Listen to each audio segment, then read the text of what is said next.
By the way, how are you all doing? Yeah, we are fine, Prabhuji.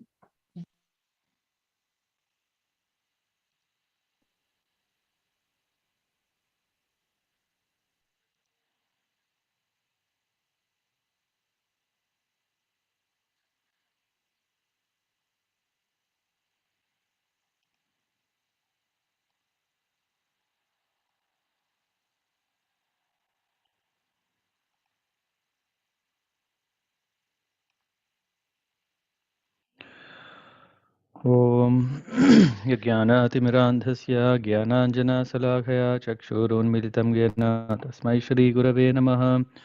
श्रीचैतन्यमनोभीष्टं स्थापितं येन भूतले स्वयं रूपा कथा मह्यं ददाति स्वपदान्तिकं।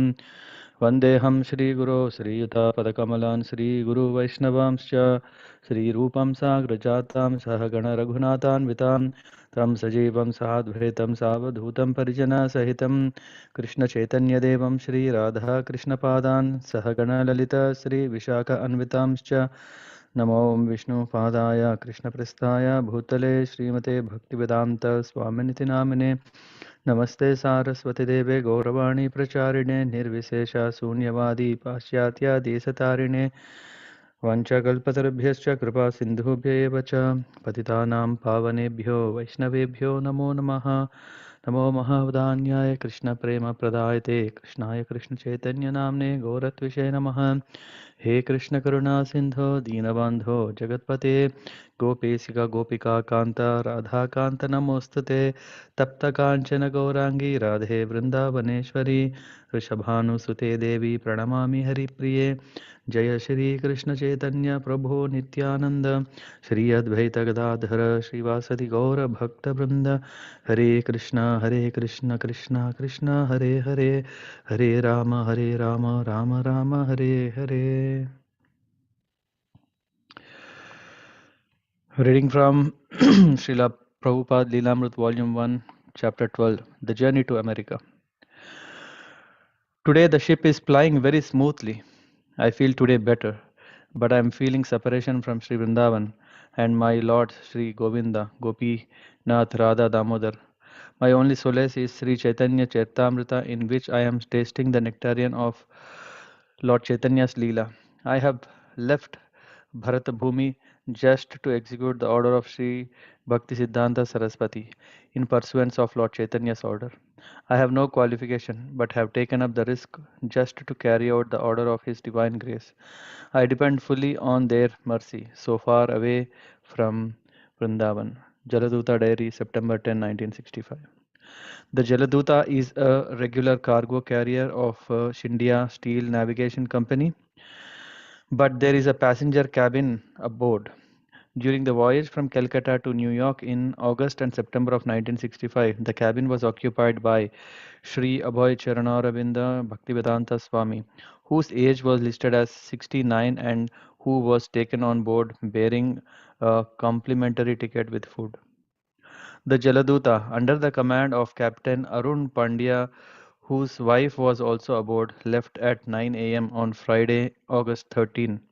In his diary, Srila Prabhupada noted, "The cabin is quite comfortable. Thanks to Lord Sri Krishna for enlightening Sumati Murarji for all these arrangements. I am quite comfortable." But on the 14th, he reported seasickness, dizziness, vomiting, Bay of Bengal, heavy rains, more sickness. On the 19th, when the ship arrived at Colombo, Ceylon, now Sri Lanka, Prabhupada was able to get relief from his seasicknesses. The captain took him ashore and he travelled around Colombo by car. Then the ship went on toward Cochin on the west coast of India. Janmashtami, the appearance day of Lord Krishna, fell on 20th of August that year. Prabhupada took the opportunity to speak to the crew about the philosophy of Lord Krishna and he distributed prasadam he had cooked himself. August 21st was his 69th birthday, observed without ceremony at sea. That same day, the ship arrived at Cochin, and Srila Prabhupada's trunks of Srimad Bhagavatam volumes, which had been shipped from Bombay, were loaded on board. By the 23rd, the ship had put out to the Red Sea, where Srila Prabhupada encountered great difficulty. He noted in his diary rain, seasickness, dizziness, headache, no appetite, vomiting. The symptoms persisted, but it was more than seasickness. The pains in his chest made him think he would die at any moment. In 2 days, he suffered two attacks. He tolerated the difficulty, meditating on the purpose of his mission. But after 2 days of such violent attacks, he thought that if another were to come, he would certainly not survive. On the ninth of the second day, Prabhupada had a dream. Lord Krishna, in his many forms, was rowing a boat, and he told Prabhupada that he should not fear, but should come along. Prabhupada felt assured of Lord Krishna's protection, and violent attacks did not recur. The Jaladuta entered the Suez Canal on September 1 and stopped in Port Said on the 2nd. Srila Prabhupada visited the city with the captain and said that he liked it. By the 6th, he had recovered a little from his illness and was eating regularly again for first time in 2 weeks, having cooked his own khichdi and puris. He reported in his diary that his strength renewed little by little. Thursday, September 9 to 4 this afternoon, we have crossed over the Atlantic Ocean of 24 hours for 24 hours. The whole day was clear and almost smooth. I am taking my food regularly and have got some strength to struggle. There is also a slight tacking of the ship and I am feeling a slight headache also. But I am struggling and the nectarian of life is Sri Chaitanya Mahaprabhu, Sri Chaitanya Charitamrita, the source of all my vitality. Friday, September 10. Today the ship is flying very smoothly. I felt today better, but I am feeling separation from Sri Vrindavan and my lords Sri Govinda, Gopinath, Radha, Damodar. The only solace is Sri Chaitanya Charitamrita, in which I am tasting the nectarian of Lord Chaitanya's Leelas, pastimes. I have left Bharata Bhumi just to execute the orders of Sri Bhakti Siddhanta Saraswati in pursuance of Lord Chaitanya's order. I have no qualification but have taken up the risk just to carry out the order of His divine grace. I depend fully on their mercy, so far away from Vrindavan. During the voyage, Srila Prabhupada sometimes stood on deck at ship's rail, watching the ocean and the sky and thinking of Chaitanya Charitamrita, Vrindavan Dham, and the order of his spiritual master to go preach in the West. Mrs. Pandya, the captain's wife, whom Srila Prabhupada considered to be an intelligent and learned lady, foretold Srila Prabhupada's future. If he were to pass beyond this crisis in his health, she said, it would indicate the goodwill of Lord Krishna. The ocean voyage of 1965 was a calm one for the Jaladuta. The captain said that never in his entire career had he seen such a calm Atlantic crossing. Prabhupada replied that the calmness was Lord Krishna's mercy, and Mrs. Pandya asked Prabhupada to come back with them so that they might have another such crossing. Srila Prabhupada wrote in his diary, if the Atlantic would have shown its usual face, perhaps I would have died. But Lord Krishna had taken charge of the ship. On September 13, Prabhupada noted in his diary, 32nd day of journey, cooked bati kachori. It appeared to be delicious, so I am able to take some food. Today I have disclosed my mind to my companion, Lord Sri Krishna. There is a Bengali poem made by me in this connection. This poem was a prayer to Lord Krishna and it filled with Prabhupada's devotional confidence in the mission that he had undertaken on the behalf of his spiritual master. An English translation of the opening stanza follows. I emphatically say to you, O brothers, you will obtain your good fortune from the Supreme Lord Krishna only when Srimati Radharani becomes pleased with you. Sri Srimad Bhakti Siddhanta Saraswati Thakur, who is very dear to Lord Gauranga, Lord Chaitanya, the son of Mother Sachi, is unparalleled in his service to the Supreme Lord Sri Krishna. He is that great, saintly, spiritual master who bestows intense devotion to Krishna at different places throughout the world. By his strong desire, the holy name of Lord Gauranga will spread throughout all the countries of the Western world. In all the cities, towns, and villages on the earth, from all the oceans, seas, rivers, and streams, everyone will chant the holy name of Krishna. As the vast mercy of Sri Chaitanya Mahaprabhu conquers all directions, a flood of transcendental ecstasy will certainly cover the land. When all the sinful, miserable living entities become happy, the Vaishnava's desire is then fulfilled. Although my Guru Maharaj ordered me to accomplish this mission, I am not worthy or fit to do it. I am very fallen and insignificant. Therefore, O Lord, now I am begging for your mercy so that I may become worthy, for you are the wisest and most experienced of all. The poem ends. Today, that remembrance of you came to me in a very nice way. Because I have a great longing, I called to you. I am your eternal servant, and therefore I desire your association so much. O Krishna, except for you, there is no means of success. In the same straightforward, factual manner in which he had noted the date, the weather, and his state of health, he now described his helpless dependence on his companion Lord Krishna and his absorption in the ecstasy of separation from Krishna. He described the relationship between the spiritual master and the disciple, and he praised his own spiritual master, Sri Srimad Bhaktisiddhanta Saraswati, by whose strong desire the holy name of Lord Gauranga will spread throughout all the countries of the Western world.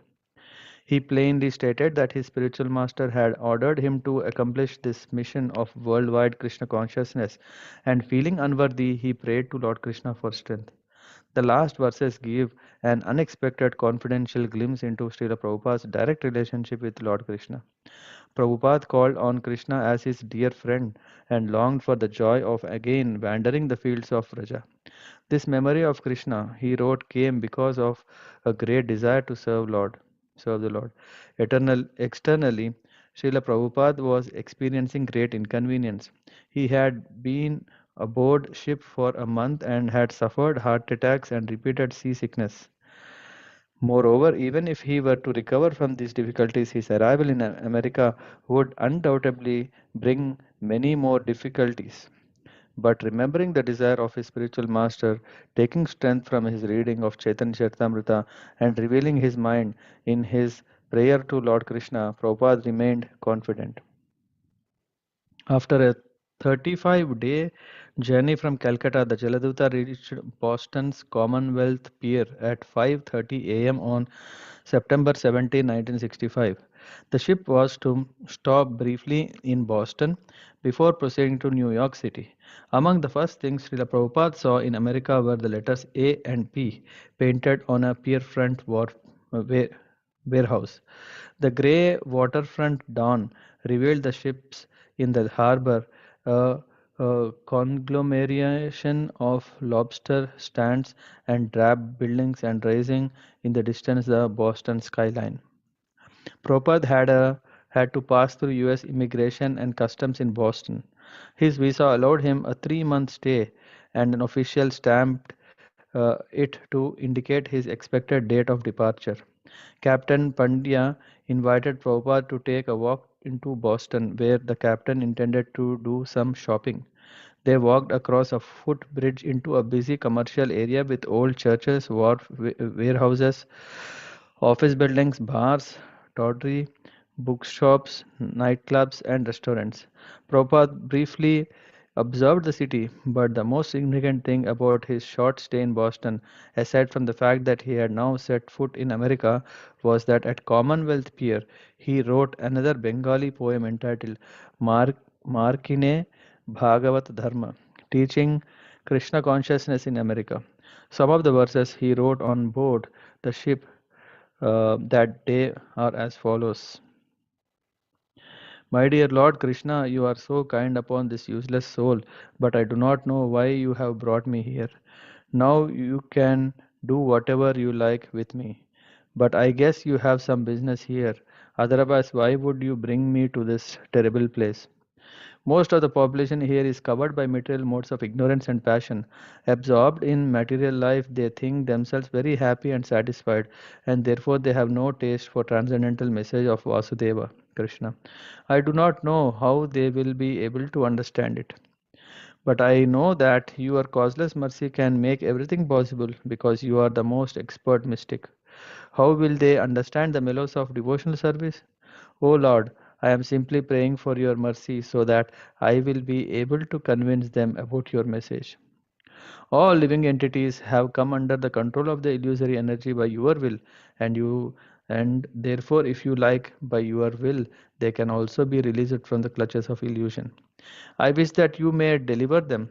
Therefore, if you so desire their deliverance, then only will they be able to understand your message. How will I make them understand this message of Lord Krishna of Krishna consciousness? I am very unfortunate, unqualified, and the most fallen. Therefore, I am seeking your benediction so that I can convince them, for I am powerless to do so on my own. Somehow or other. O Lord, you have brought me here to speak about you.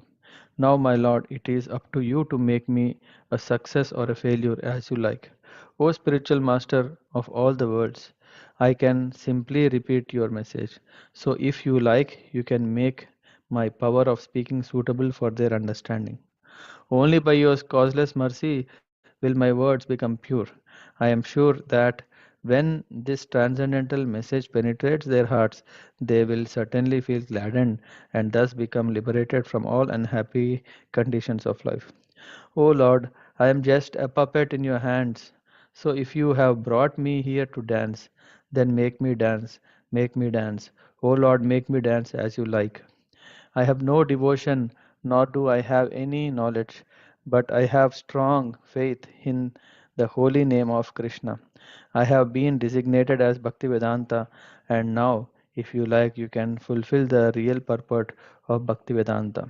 Signed, the most unfortunate, insignificant beggar, A.C. Bhaktivedanta Swami.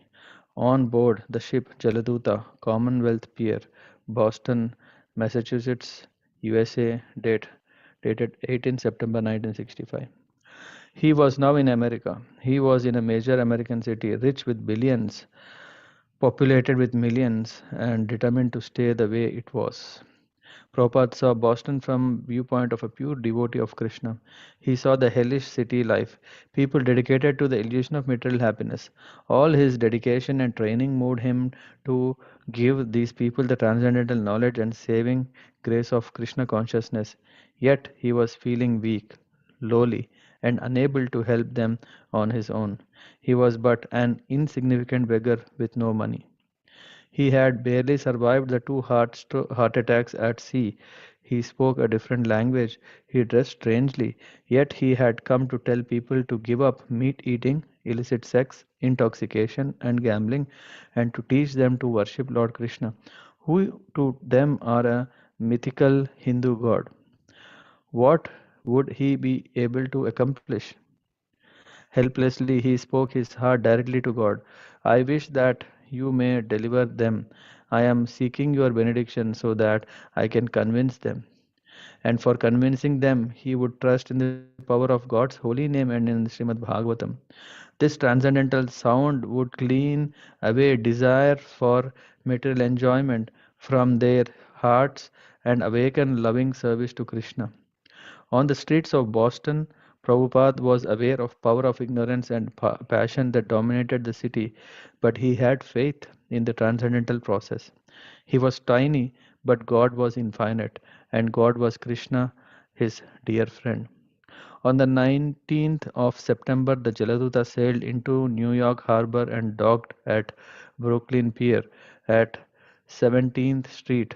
Srila Prabhupada saw the awesome Manhattan skyline, the Empire State Building, and like millions of visitors and immigrants in the past, the Statue of Liberty. Srila Prabhupada was dressed appropriately for a resident of Vrindavan. He wore kantimala, neck beads, and a simple cotton dhoti, and he carried japamala, chanting beads, and on an old chadar or shawl. His complexion was golden, his head shaven, shikha in the back, his forehead decorated with the whitish Vaishnava tilak. He wore pointed white rubber slippers, not uncommon for sadhus in India. But who in New York had ever seen or dreamed of anyone appearing like this Vaishnava? He was possibly the first Vaishnava sannyasi to arrive in New York with uncompromised appearance. Of course, New Yorkers have an expertise in not giving much attention to any kind of strange new arrival. Srila Prabhupada was on his own. He had a sponsorer, Mr. Agarwal, somewhere in Pennsylvania. Surely someone would be here to greet him.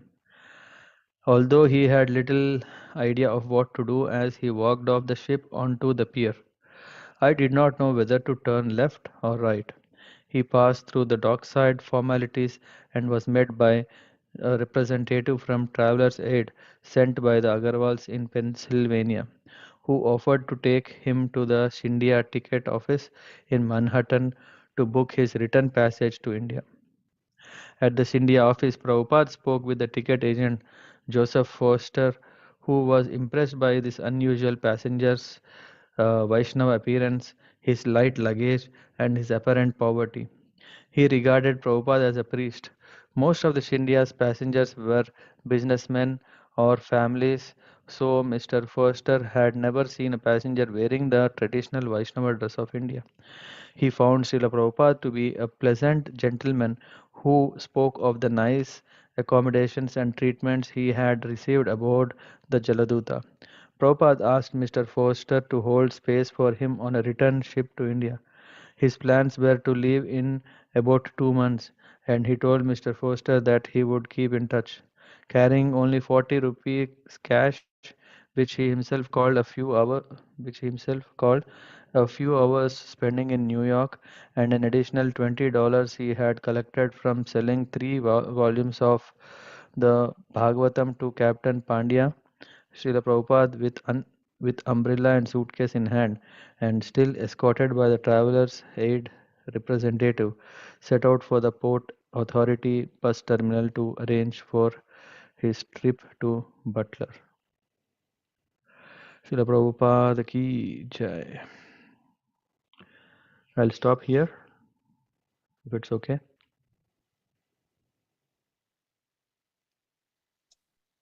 Hare Krishna, Prabhuji. Yes, Prabhuji. Yep. Okay. Yes. So that we can have one full chapter next session. Otherwise, it would take a very long time. Thank you, Prabhuji. Very Thank nice. Yep. Thank you very much. So, Prabhupada's in the West. Yeah, this gives a lot of inspiration how to practice or preach to stranger environment. No? We always think how to establish connection with someone, talk with someone, but here we see that. Yeah, here we see that Prabhupada, yeah,